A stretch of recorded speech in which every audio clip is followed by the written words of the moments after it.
Hello, welcome to Bible study. We're in Psalm 39 today.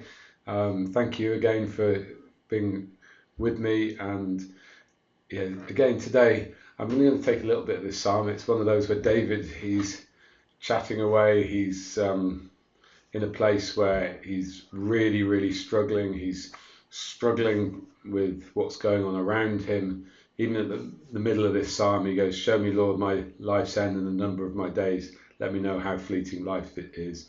You've made my days a mere handbreadth. The span of my years is like nothing before you.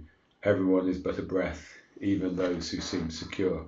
And so you can see, even in that statement, David's really got there's quite a big wrestling in his heart um, about.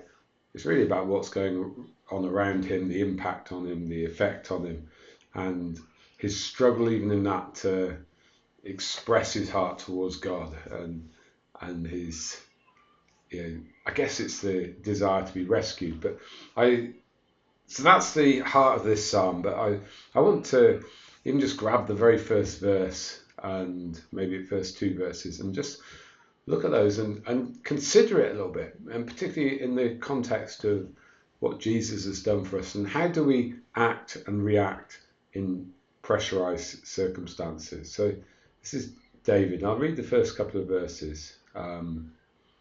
Yeah, I said, "I will watch my ways and keep my tongue from sin.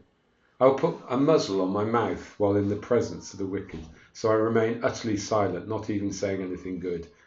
And he goes, "But my anguish increased." So yeah, but let's just consider for a moment this aspect of how we live. We're told in James in the New Testament, he says, that the tongue is something that is like the rudder of a ship. It has the power to steer the whole ship and steer our whole lives. And I think this area of considering what we say and being very aware of our own emotional, journey as well is a real massive thing for us and can have a dramatic impact on, particularly, on the relationships that are closest to us. So I want us to focus there for a moment, because I think if we can grab a bit more understanding here, it really helps us and maybe helps us to avoid, falling down a few potholes. And it's interesting.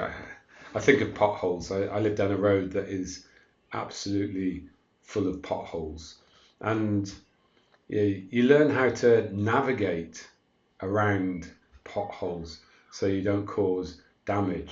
And every so often, a new one, like about 3 weeks ago, a new one appeared out of nowhere, and I went round a corner, and it's like, and I still haven't quite got used to it, but I'm learning to avoid that one too and navigate around the potholes. And we need to learn where the potential potholes are you know, in our own hearts, in our relationships.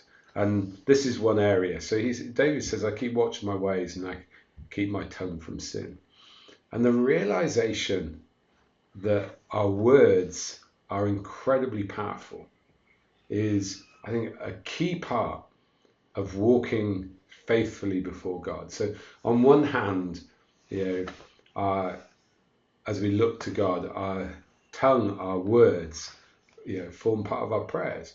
There's actually a scripture that talks about praying if you're in a relationship and and basically dealing with stuff between you, because if you don't, it inhibits your prayers. And you're like, wow.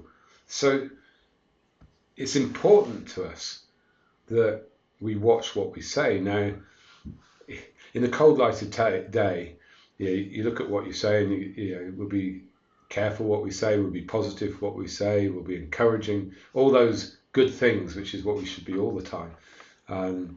It's whatever is good, whatever is lovely. That bit in Philippians, it says dwell on those things, but also project those things to other people, and it can significantly change our outlook if what we say isn't lined up with sin, isn't at times lined up with what other people say, but is lined up with God. Yeah, David here, he's going, I'm careful when I'm around people that are being wicked. Now, that's a strong word, but are you careful in your day-to-day life? Are you true to God and true to your heart when people around you are maybe saying negative things, or do you join in? And so, again, just expanding this whole area of how we speak, I think to recognize that there are times when our emotions get stirred, when it's that emotion of anger, it's that feeling of injustice, it's feeling that someone's trying to get one over on us. It's all those sort of things where emotions kick in. The question is, at that point, how are we going to express ourselves? How are we going to be? Now, what I'm not saying here, which is important, I'm not saying you just allow everything to go and pretend you're at peace. That's not it. But when you're not at peace, when things are difficult, how are you going to express yourself so you're not expressing anger and frustration in the wrong way that is attacking or whatever, but you're able to get your point across with a firmness and a clarity without the behind it of emotion. Now, I was thinking about keeping our tongue from sin, and one of the areas is like you're dealing with someone on the phone and they're not understanding you, they're not hearing you, or you feel there's an injustice that's not being heard. And sometimes I've gone, right, I want you to understand I'm frustrated because of the system here, not because of you as a person. I recognize what you're doing, I recognize your job, I recognize your role, but you need to hear that there's a frustration here that needs a resolve, and it takes away the personal element.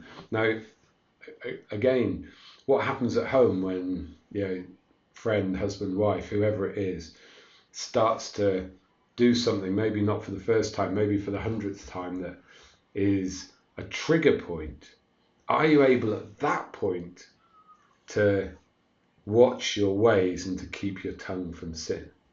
We all have had those moments where stuff spills over, and the consequence is a need for good talk to sort it out, or a big apology or something like that. And how about taking it a step forward and going, actually, I'm not, at the moment, this is affecting me emotionally. I'm not going to, respond at this point, because it's not going to be, a good or balanced response. I will give myself space to find a good response, so that, in my response, you can hear my concern, but I'm not bringing reaction into it.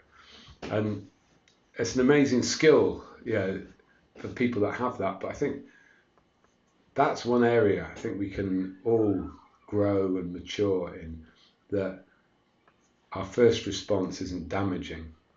Our first response brings life, brings godliness into the situation. So David here, he's like, I'm going to watch, I'm going to try and stop myself. I'm going to stop myself saying something at that point. And the problem, he then ends up with another struggle that's going on underneath that he has to resolve. But for us, let's look at that area. The next time you're going to react and you feel, I'm going to react in anger, I'm going to pop, I'm going to be unnecessarily aggressive, or whatever it is, just to be able to stop and acknowledge your own emotion, acknowledge the adjustment you need to make, muzzle your own mouth at that point, and then at the right time say what you need to say, in the right way. Okay, I'm going to stop there, but a slightly different angle on the psalm, but that's what it provoked in me, as I looked at that. So Bless you. Thank you for being with me, and look forward to being with you next time. Bye for now.